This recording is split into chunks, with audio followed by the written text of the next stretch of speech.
वाह, क्या गरम गरम समोसे की खुशबू आ रही है। लगता है हम मदन भैया की दुकान के पास पहुंच गए। कार्तिक ने बाहर जाकर देखा तो मदन हलवाई का नौकर समोसे तल रहा था। कार्तिक ने टांगा रुकवा दिया। तभी उसकी पत्नी नायरा बोली, बस हो गया ना, यहाँ आते ही हलवाई की दुकान पर कूद पड़ो। अरे, यहाँ तो कितनी अच्छी खुशबू आ रही है। कौन सा रोज रोज यहाँ आते हैं। अब आए हैं तो घर लेकर चलते हैं।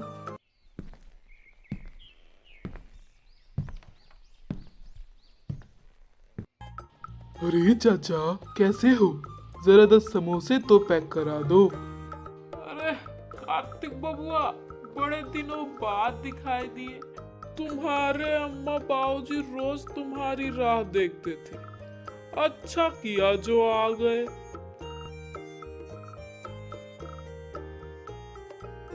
हाँ चाचा, बात तो ठीक ही है, लेकिन क्या करूं, शहर में काम ही इतना होता है कि समय ही नहीं मिलता। लो बबुआ, बात करते करते समय का पता ही नहीं चला। तुम्हारा समोसा भी पैक होकर आ गई। अब घर में बैठकर मजा से सबन खइहा। ठीक है चचा, फिर मिलते हैं। इस बार समोसे के साथ जलेबी रखिएगा। मम्मी, मुझे भी दो ना समोसा। नहीं, अभी घर चलकर हाथ पैर धोकर फिर मैं चाय बनाऊंगी, तब सबके साथ खाना। कुछ ही देर में सब घर पहुंच गए। एक दूसरे से मिलकर सभी बहुत खुश हुए।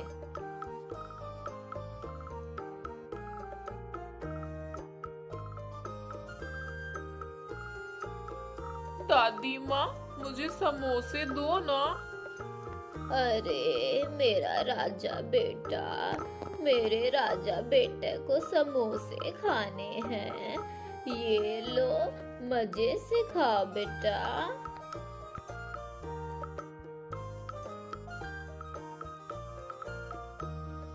बाबूजी, ये मदन के समोसे तो कमाल के होते हैं। जमाना बदल गया, लेकिन इसके समोसे नहीं बदले। हाँ बेटा, इसके समोसे के स्वाद से लोग खींचे चले आते हैं।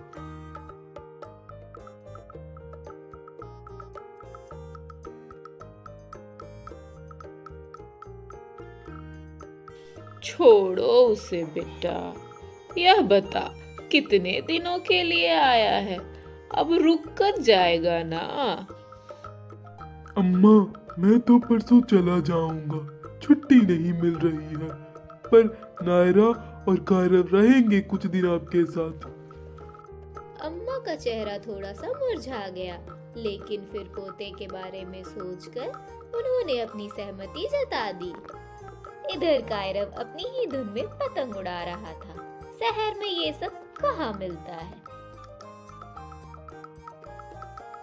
तीसरे दिन कार्तिक काम पे वापस चला गया।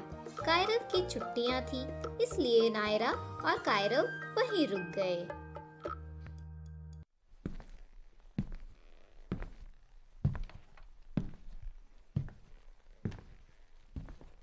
कुछ दिन बाद कार्तिक नायरा और बंटी को लेने गया। मदन हलवाई की दुकान के पास पहुंचकर देखा तो दुकान बंद थी। घर पहुंचा तो पता लगा मदन हलवाई का बेटा बहुत बीमार है। उसकी ही देखभाल में वह लगा था। अगले दिन कार्तिक नायरा और बंटी के साथ घर वापस आ गया। कुछ दिन बाद रात को करीब 1 बजे डोरबेल बजी। गेट खोला तो देखा सामने मदन हलवाई खड़ा था।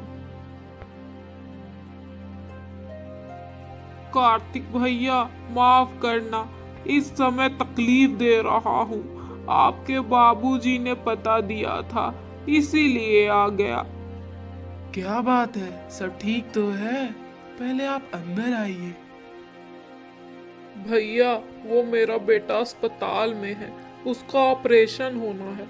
मुझे बहुत सख्त 2 लाख रुपए की जरूरत है। आप मेरी मदद कर दो, गांव पहुंचते ही लौटा दूंगा। अच्छा अंदर तो आइए, देखते हैं। मदन आकर सोफे पर बैठ गया। कार्तिक ने नायरा की ओर देखा तो उसने इशारे से मना कर दिया। भैया इतना पैसा तो मेरे पास है ही नहीं। अगर 10-20 हजार की बात होती तो बात और थी। भैया किसी से दिलवा दो, कल मेरे बेटे का ऑपरेशन, कितना भी ब्याज पर दिलवा दो। अच्छा मैं देखता हूँ कौन सा हॉस्पिटल है। तुम वहाँ पहुँचो, मेरे से जो भी बन पड़ेगा मैं करूँगा। सुबह मैं हॉस्पिटल आता हूँ। मदन हॉस्पिटल का नाम बताकर जाने लगा। जाते जाते उसने कार्तिक का हाथ अपने हाथ में लेकर कहा, भैया शहर में बस आप ही का सहारा है, ध्यान रखना। कोई जरूरत नहीं है इसे पैसे देने की, कोई हमारा रिश्तेदार तो है नहीं। नायरा, मुसीबत तो किसी पर भी आ सकती है। मैं सोचा हूँ इसकी मदद करनी चाहिए। लेकिन अगर पैसे वापस ना किए तो हम क्या कर लेंगे? देखा जाए, वैसे भी गांव जाकर बाबूजी को सुनाएगा। उन्होंने भी बहुत उम्मीद से मेरे पास भेजा होगा। नायरा कुछ नहीं बोली, लेकिन उसकी आंखों में दिख रहा था कि उसे सब कुछ अच्छा नहीं लग रहा। कार्तिक रात भर कसम में रहा कि क्या करूं। अगले दिन उसने मन बना लिया कि वो उसकी मदद करेगा। सुबह वो बैंक गया, वहां से पैसे लेकर सीधा अस्पताल पहुंचा। रिसेप्शन पर मदन खड़ा था। भैया ये लो 2 लाख रुपए, इसे जमा करा दो। भैया तुम्हारा बहुत धन्यवाद, लेकिन अब इसकी जरूरत नहीं। आज सुबह 4 बजे मेरा बेटा चला गया मुझे छोड़कर। लेकिन कैसे? आज तो उसका ऑपरेशन होने वाला था। सब ऊपर वाले का खेल है भैया, लेकिन आपका यह एहसान मैं कभी नहीं भूलूंगा। कुछ ही देर में एम्बुलेंस आ गई। मदन बुरी तरह रो रहा था। उसके साथ गांव के कुछ लोग और भी थे। वे सब मदन के बेटे को एम्बुलेंस में रखकर गांव की ओर रवाना हो गए। कार्तिक का ऑफिस जाने का मन नहीं किया। वो सीधा घर आ गया। घर आकर उसने सारी बात नायरा को बताई। उसे भी बहुत बुरा लगा। इस बात को कई महीने बीत गए। कई महीनों बाद उसे फिर अपने घर जाने का मौका मिला। वो इस बार अकेला ही जा रहा था। टांगा मदन हलवाई की दुकान के पास पहुंचा तो देखा वहाँ कोई और बैठा था। भैया जरा 10 समोसे पैक कर देना। और मदन भैया नहीं दिखाई दे रहे हैं, कहाँ हैं वो? साहब, वो मदन भैया तो 1 महीने पहले भगवान को प्यारे हो गए। लेकिन कैसे? वो आपको पता है, उनका बेटा चल बसा था। उसके गम में 15 दिन बाद वो भी चले गए। उनकी पत्नी तो पहले ही नहीं थी। अब यह दुकान हमने खरीद ली है। कार्तिक समोसे लेकर घर पहुंचा, लेकिन आज उन समोसों में पहले सा स्वाद नहीं था। उसने थोड़ा सा समोसा खाया और छोड़ दिया। अम्मा के पूछने पर वो रोने लगा।